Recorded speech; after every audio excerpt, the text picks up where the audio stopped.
Have you ever searched something on Google and an ad popped up that made absolutely zero sense and was not correlated whatsoever with what you typed into Google?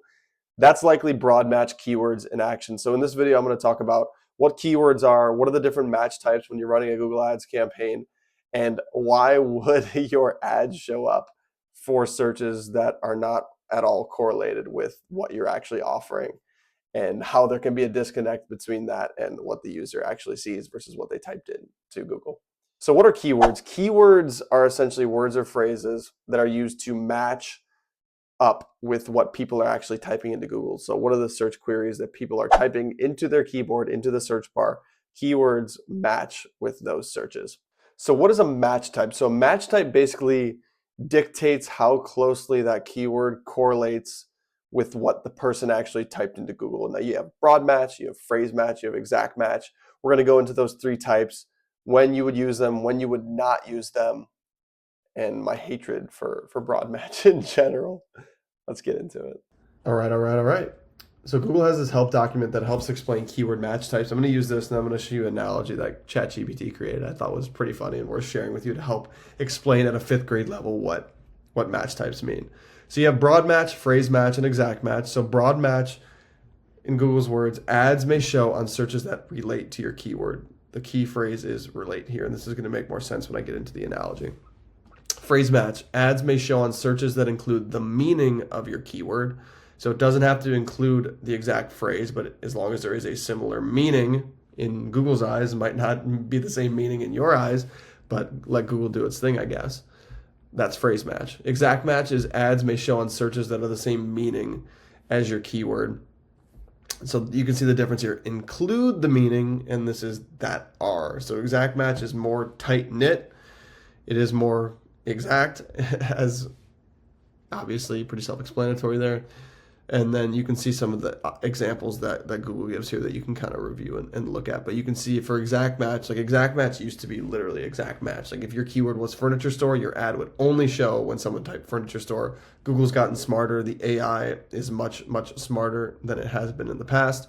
And now Google implies the same meaning, whereas furniture store basically means the same as home furnishing shop. So Google will show your ad in both instances so that you don't miss out on showing up for that potential search that could lead to a potential customer.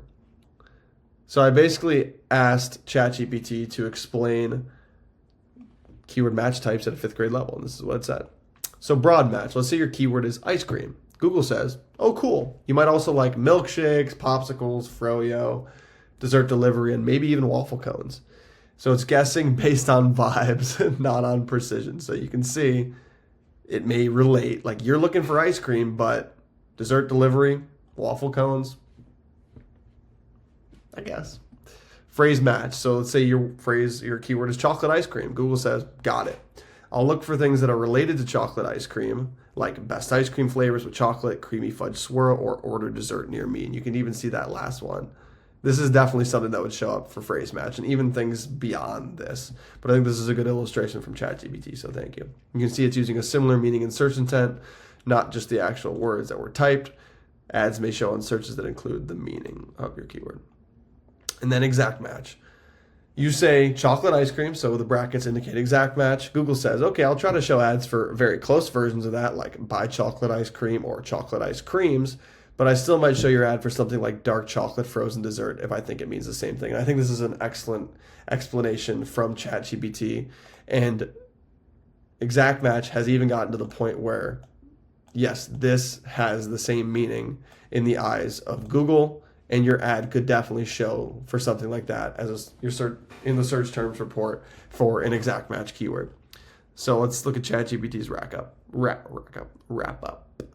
Broad match, Google, you decide.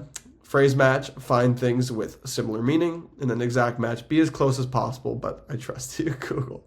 So pretty close, not always exact, hence dark chocolate frozen dessert. I mean, I guess it kind of means the same thing. But I'm going to jump into Google Ads here to show you what a search terms report looks like. So you'd essentially go into a campaign, click Insights and Reports here on the left side. You jump into search terms, and this is where you'd be able to click on and either add them as keywords or exclude them based on your judgment. So you can see a lot of them in here have been excluded. The reason that these were excluded is because they did not match the goal or the purpose of this campaign. So we excluded those, and you can see our campaign, or our keywords that we were targeting obviously matched these specific ones. So please keep a close eye on your search terms to make sure your ads are showing up for as relevant searches as possible. And you can also, like I said, if you are running broad match, you could look at things like your ROAS numbers, how many conversions certain keywords or certain search terms are driving. And if you see search terms in here that might have come from a broad match keyword but are converting well, I would definitely consider clicking on them, clicking add as keyword, changing it to exact match by adding the brackets and adding them as an exact match keyword. But if you are to go into a campaign and add new keywords, you'd go down here to audiences, keywords, and content. If you were to do it manually, you can go in here, and if you wanted to do, let's say your phrase was chocolate ice cream, that would be broad match. You're not putting any brackets or any quotations around it. This would be exact match. I'm not going in the right order here, but this is phrase match. Chocolate ice cream. And these keywords would operate just how we had laid out here and just how ChatGPT laid out as well. So I hope that helps you. I know match types are kind of confusing to people who haven't run a Google Ads search campaign, but I hope this kind of demystified it a little bit for you. And I hope you have an amazing day.